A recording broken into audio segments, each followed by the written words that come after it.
Now, to our very first story, an Accra High Court presided over by Justice Eric Chebafo has ordered the Electoral Commission to allow flag bearer of the Progressive People's Party, Dr. Papakwesi Indum, to correct the mistakes on his form, for which reason the Commission decided to reject his nomination forms. The disqualified candidates filed a suit arguing that the Commission had failed to offer him an opportunity to amend the mistakes on his form as spelled out in CI 94. Now let's get more on this as we are joined on the telephone line by law lecturer at the Central University College, Yao Opon, who was actually in court today during the hearing. Good afternoon, Lawyer Opon, if you can hear me. So the High Court has directed the EC to allow Dr. Papakwesi Indum to effect the changes on his nomination forms and resubmit to the EC. How does this work? Well, thank you very much. I understand the ruling on the part that you have just referred to be saying that in substance, the applicant in fact, that in respect of the Papakwesi Indum and the other applicants were not afforded opportunity to be heard on whether or not they have complied with the appropriate or applicable provisions of CI 94. Right. So opportunity should be given them to comply with it. In my view, if that also means that the EC has no power at all to determine whether or not they have complied with it, I will have a problem with it. But I clearly believe that what the court meant is that they have to be given the opportunity to comply with the law. And the court also could not find that there was an error on the face of the document.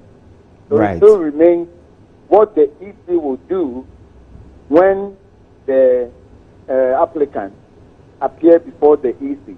And that is a decision which the court has not taken, or the power which the court cannot take from the EC.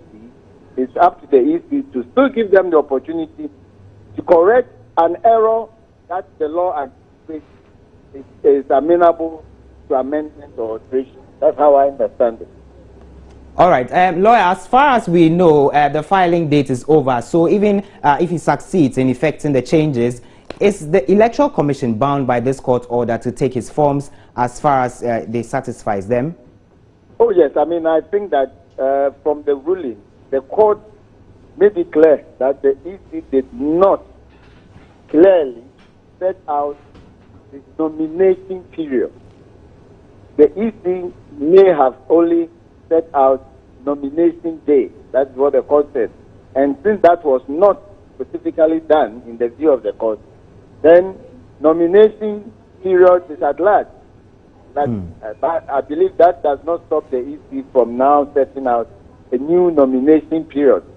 But bear in mind the responsibility to afford fair opportunity, which also includes giving a reasonable time within which a party must comply with the law.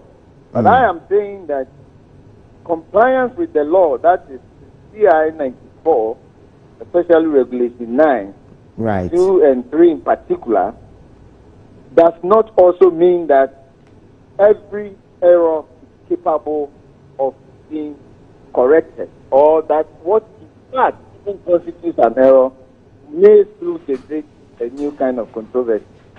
Right. All right, lawyer, I know it's a bit premature, but does this automatically put his name on the ballot paper, or the EC has other things to look at? No, the court made it clear that they should appear before they should be afforded opportunity to appear before the EC to enable him comply with the law. So if they are able to comply with the law, then I think that the EC may, by an instrument or whatever mode of communicating, then cause the names of the affected persons who have, after giving a fair opportunity to be heard, have satisfied the mandatory requirements of the law. So I don't think it's automatic. All right, thank you very much, sir. I'm sure we'll be having more discussions on this subject a bit later on in our bulletins. Thank you very much. That was lawyer Yaopon, who is a lecturer at the Central University College here in Accra. Now, let's get on to the telephone line to get some reaction from Dr. Papakwesi Indum's supporters. And my colleague, Joseph Akable, has been in court all day. He'll be joining us shortly for more on that. Hello, Joseph. Can you hear me? Okay, I'm afraid we are trying to still reach my colleague Joseph Akable on the telephone line. As and when we do that, we will bring you more on that story. Now, to some other stories, the Tema Regional Police Command has identified over 200 flashpoints as Ghana inches closer to this year's general elections. The command says 77 out of these flashpoints could be found in Ashaiman constituency, 41 within the Adan and Sege area, with some 30 others in the east. 20 within Tema West constituency, as well as 17 in the Shai Osu Doku constituency. West Akbon Katamanso with 9 flashpoints and Ningo Prampram constituency with 7. Tema Regional Public Relations Officer ASP Julian Obin, who represented the regional commander DCOP Paula Winnie, says the command has an equal strategy for the identified flashpoints. The command, which is bent on maintaining peace, says the activities of thugs, among other miscreants, will be curtailed to ensure a peaceful atmosphere even after the elections. ASP Julian Obin was speaking at an election reporting workshop organized by the Tema chapter of the Ghana Journalists Association. We have developed some contingency plans which include the deployment of some of our operational men from the Special Weapon and Tactics Unit and the RDF to these flashpoints to deal with such situations where other patrols the metropolis to ensure a peaceful exercise when we go to the polls. We shall also put on standby at vantage points within the metropolis our counter-terrorism unit to deal with acts of terrorism if the need be. Measures are far advanced to have some standby teams to cater for any situations and also serve as backbones for those already who have been deployed.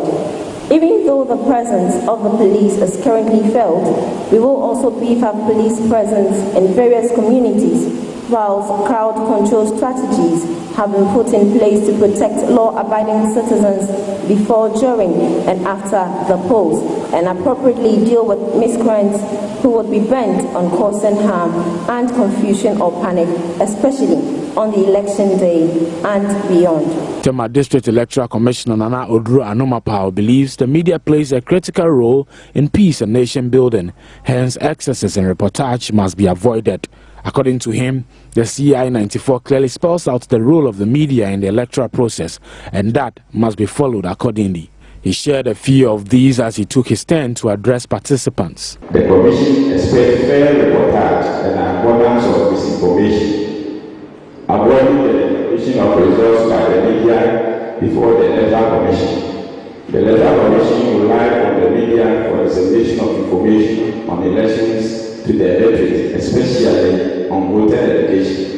On this note, the Commission has a responsibility to keep the media updated on the preparation towards the elections, challenges being faced, and any challenges in scheduled dates of activity. President of the Ghana Journalists Association, Dr. Fomoni, believes it is high time journalists put first the interest of Ghana rather than parochial interest of some individuals. As journalists, what do you do to ensure that we maintain the peace? By tilting our stories towards conflict prevention for the kind of skill in peace journalism. You don't have time to go to peace journalism, but the basics of peace journalism are that you can see danger coming.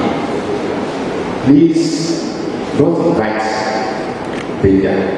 So yours as journalists, as a responsible journalist, is to craft the story, angle your story in such a way as not to ignite violence. Member of Parliament for Tema East Daniel Titus Glover encouraged GJA to get rid of charlatans who continuously bring their journalism profession into disrepute.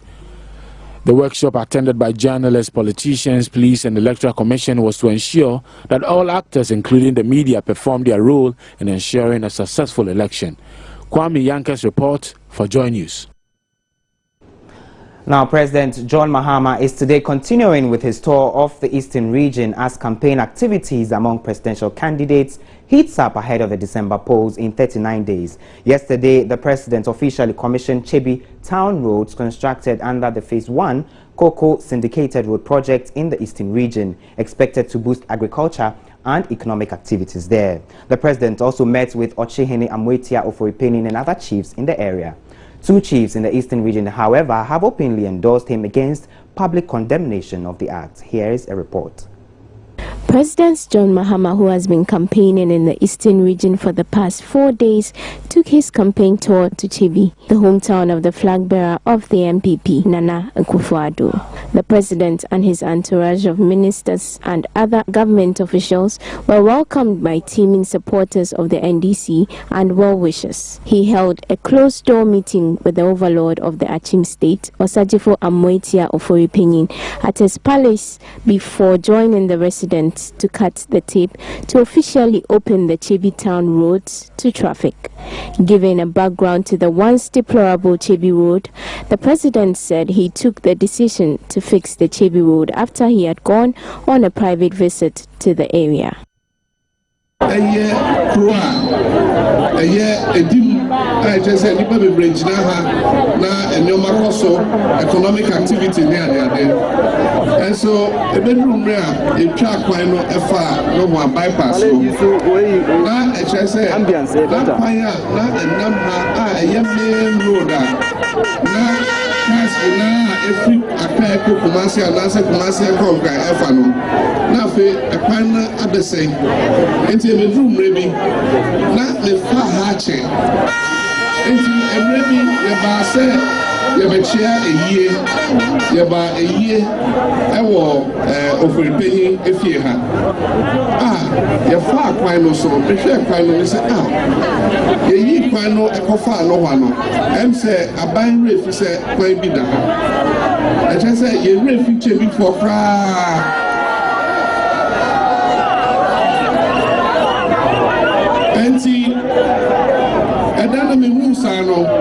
And I'm saying, oh, Yami my to me, not Yami my repair. Ever since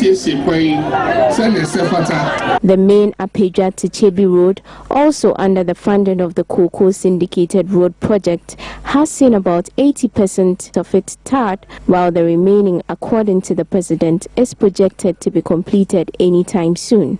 The president also used the opportunity to canvass for votes, while introducing former MP and Deputy Minister of Communication and the former President Rollins Oreku Amofa as the party's parliamentary candidate for the area. President Mahama urged the people to retain the NDC in the December 7 polls.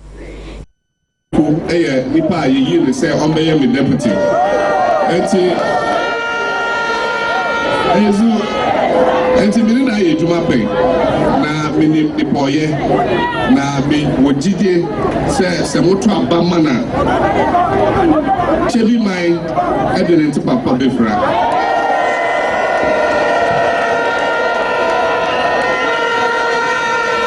enti me pejane sa na camera for etwa no bia hu se ono ene agina tum se ogina maye ewo mpesa so ha. I present to you Honorable Oreku Amofa.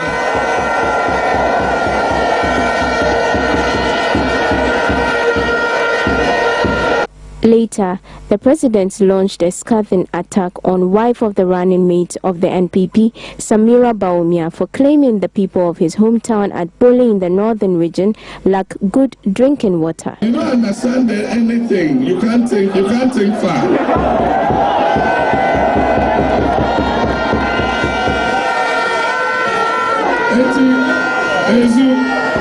Etu be one na woka. Yes say nipa odi nano edo onkase. Ebi won da.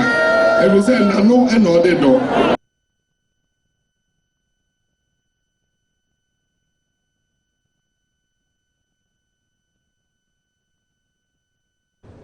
For more on the President's tour of the Eastern region, you can join us at 2:30 on Election Brief, where our correspondent Kofi Siao is following the President. Will bring us updates on that tour. Now back to our first story on the court ruling on the PPP's case. Our colleague Joseph Akable can now join me on the telephone. Joseph, tell us what led to this decision by the judge. Well, first and foremost, Komla, lots of excitement here at the High Court. Supporters of the party singing and dancing, all in celebration of the ruling of the court. Now, the point that Justice Eric Cheba made is the fact that the Electoral Commission should have allowed Dr. Indum an opportunity to correct the mistake they identified on his nomination form, as spelled out clearly in CI 94. He again points out that the Commission failed to fill a nomination period, even though the Commission spelled out clearly a nomination day. So as it stands, there was no nomination period, but there was a nomination day that they could have still allowed Dr. Indum an opportunity to correct that mistake. Then again, once it stands, he has directed that decision to reject Dr. Indum's nomination form has been quashed. He wants the Commission to also offer Dr. Indum an opportunity to correct the mistake on his nomination form. So that is the ruling coming from the High Court today. After that ruling in the court today?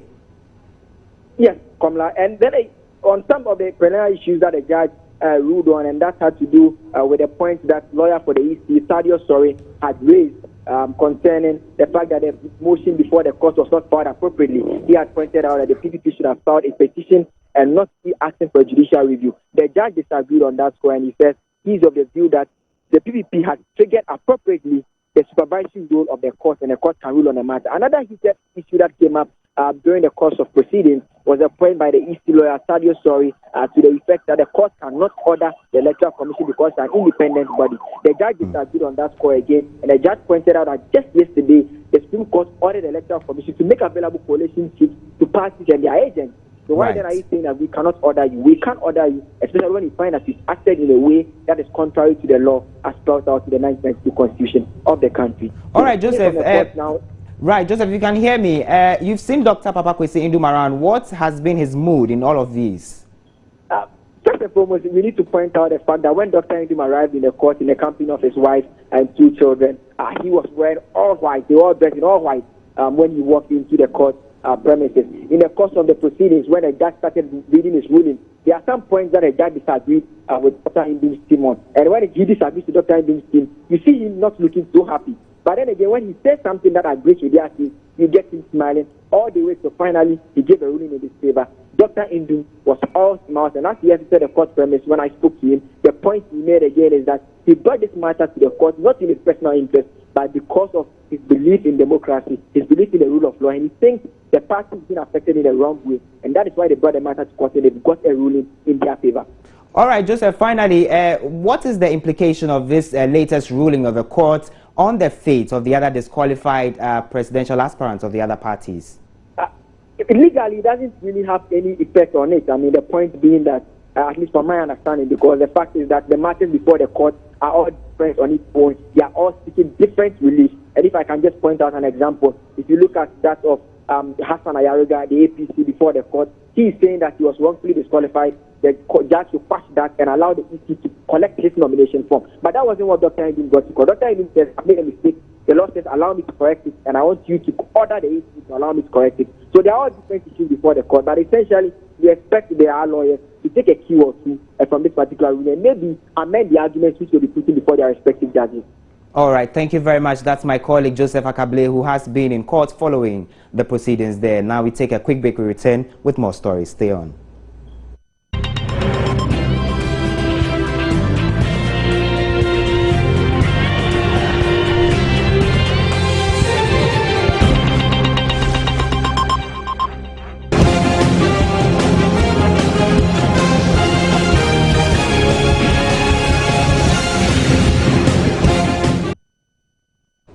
Welcome back. You're still watching Joy News today here on your Joy News channel on Multi TV. To some more political stories, flag bearer of the new patriotic party, Nana Addo Dankwa Akufo-Addo, says the party is working to bridge the gap between it and the people of the Volta region. In an exclusive interview with Joy News' correspondent, Ivy Setoji, Nana Addo said it is time for Ghanaians to put ethnic politics behind them and vote for democracy. He also stated that the overwhelming reception received from the people of the Volta region is indicative of their disapproval of how John Mahama's administration is handling the economy. I think it's a general sign of the rejection, if I may put it that way, of the current administration and the way it is handling the matter. After all, I'm the opposition leader. So when you see people coming out in such great numbers with so much enthusiasm, it's a clear sign that they are not happy with the present situation. So that's how I see it. I mean, for me, victory. I mean, it's a sign that some fundamental changes are taking place in the attitudes. Because as you know, this is not an area where we have ever enjoyed. The northern part which we have been, yes, more than in the south, but even there's never been enough to sort of win us seats, etc. But today, it looks as if many of the seats up there, we are going to be competitive because of the outpouring of support. So we will see. We'll see. The crowds and translating the crowds into votes is never so easy in politics, but nevertheless, I'm very encouraged by the enthusiasm, especially of the young people. I get the impression that the youth in the area, in the Volta region, are determined to chart a different path from their fathers and mothers, and that is the hope that we have. So you've been to the region twice already. What do you think has changed? I think that what has changed, the fundamental thing that has changed is the management of the national economy has deteriorated considerably under President Mahama's watch, and it is affecting people where it matters, in their pocket, in their stomach, in their living, and that is, for me, the most significant aspect of it. A lot of the young people who don't seem to have any prospects. Now let's get an update of the Nanado tour. My colleague Ivy Setoji joins us on the telephone line. Hello Ivy, if you can hear me, what's happening today? Well, good afternoon. What is happening today is Nana just left the House of Chiefs when he was telling them that he was not as deep as the president suggested on the road that was in the eastern region. But in the Volta region, the Eastern Corridor Road, they are telling the people, Ghanaians, that it has been done or is progressing steadily. It's not true. The government is lying to the people of Ghana that road is progressing. And now he's asking them to give him the nod and the MPP so that he can work on development projects and make sure that this country is where it's supposed to be. He's currently at the regional hospital where he's going to meet some of the doctors and patients to interact with them. And then from there, he will go to Joapon for a rally. Right. What has been the response so far, Ivy, to Nanado's tour today? It has been great as usual, but not like that in Hofwe, Pando, and Chinderi. In Ho, the crowd was not that big compared to Pando and the rest of the towns in the Volta North. But so people came out in their numbers, especially the youth, to welcome him. All right. Thank you very much, Ivy Setoji. You can keep monitoring that campaign, and we'll get back to you for more details on Election Brief. To some other stories away from politics, small-scale miners or artisanal miners in Obuasi have agreed to relocate to a new site designated for them by the Minerals Commission. It comes after last week's demonstration by small-scale miners who destroyed public and private property in protest of mode of executing the relocation plan. My colleague at Love FM, Prince Apia, has more in the following report. The standoff between the small-scale miners and Anglo-Gold Ashanti over illegal occupation of the company's concession has persisted since last February. It compelled Anglo-Gold Ashanti to sue Government of Ghana over security concerns within its concession.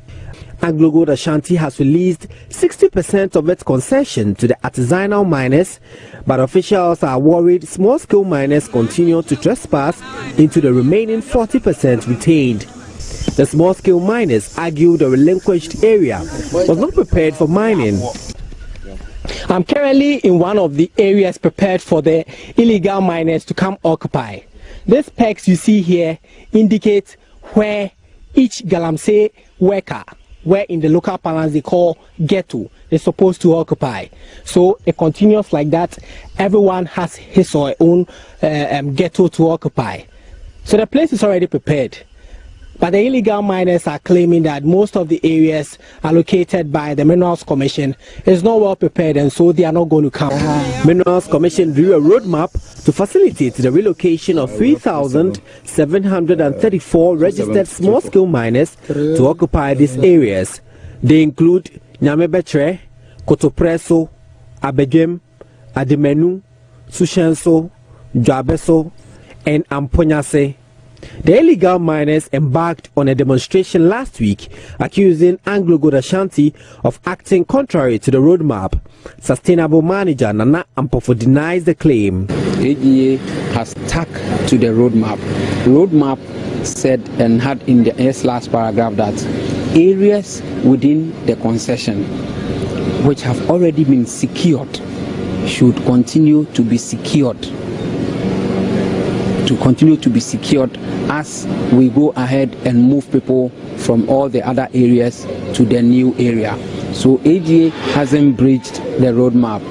The Minerals Commission had earlier on Wednesday met with the leadership of the miners who agreed to leave, but they want Anglo-Gold to further deepen holes for them. Chief Saha Na Yahuza is executive member of the Artisanal Miners Association. Because Ghana Pasumje and the Nippano was a free her. Because everyone's one Jaoka. And when you be died at the amount. This all cocoa patapana, quack, Sawanga Sansoquano, pay peace. You were canning a quani age man. No more and through a no one tray, say, young baby. But they say, no much tray, say, ye co baby say. And the answer to that woman was a baby among the econo. A human is Cacasiana, a uniska won't me.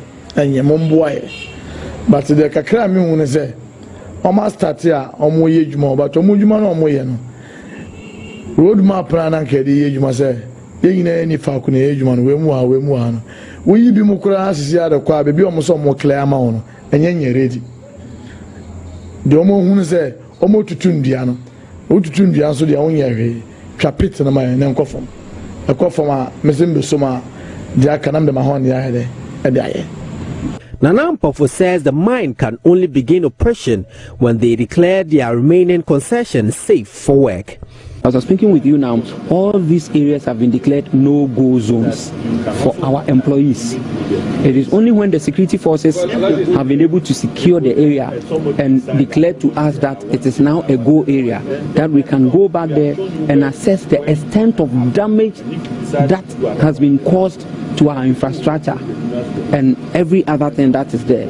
When that assessment is made and completed, then we can even know when we can put everything there back to where it was before the incursion, and then we can move ahead from there.